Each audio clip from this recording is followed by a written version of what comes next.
The highly contagious and deadly bird flu has now made its way to New Mexico. State agriculture officials confirming over 40 birds, part of a backyard flock, have tested positive in Bernalillo County. The disease has hit the nation's chicken population hard. More than 20 million chickens have died over the last few months because of this disease. It's created a massive shortage of eggs, which means that you are paying more for them at the grocery store. Tamara Lopez joining us now. In Tamara, with the cost of eggs continuing to rise, many people might be thinking of just raising their own chickens at this point.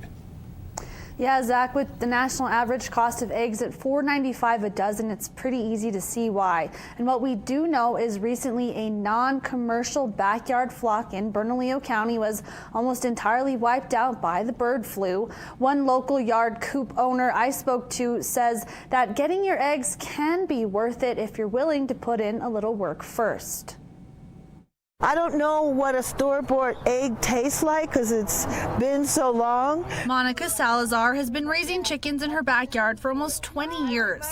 She didn't want eggs from large-scale hatcheries after seeing how they were raised. There's no comparison. And then the color and the richness of the yolk, and then the thickness of the egg whites.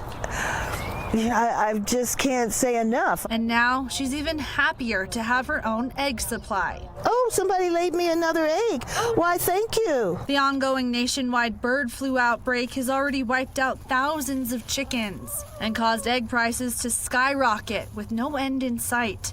Now the New Mexico Department of Agriculture confirms a backyard coop in Bernalillo County had almost 50 infected birds, including chickens, duck, and geese. All those birds have died. Salazar says she's never had an outbreak in her coop. As long as you keep everything clean, your chickens have fresh water, their environment, you let them out, they get sunlight, fresh air. The infected coop has been quarantined, and the NMDA confirms it was non-commercial.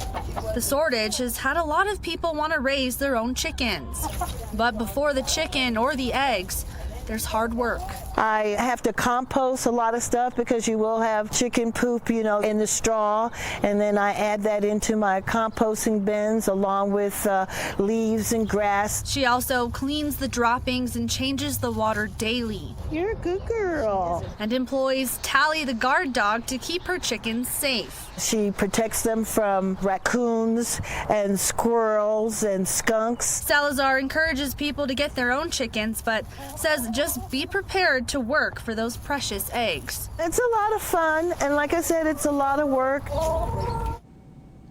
So the NMDA says that the spread of the bird flu in our state is likely due to migrating birds passing through right now. It recommends preventing your flock from having contact with wild birds when you can. Also, be sure to clean and disinfect equipment and clothing after coming in contact with any poultry.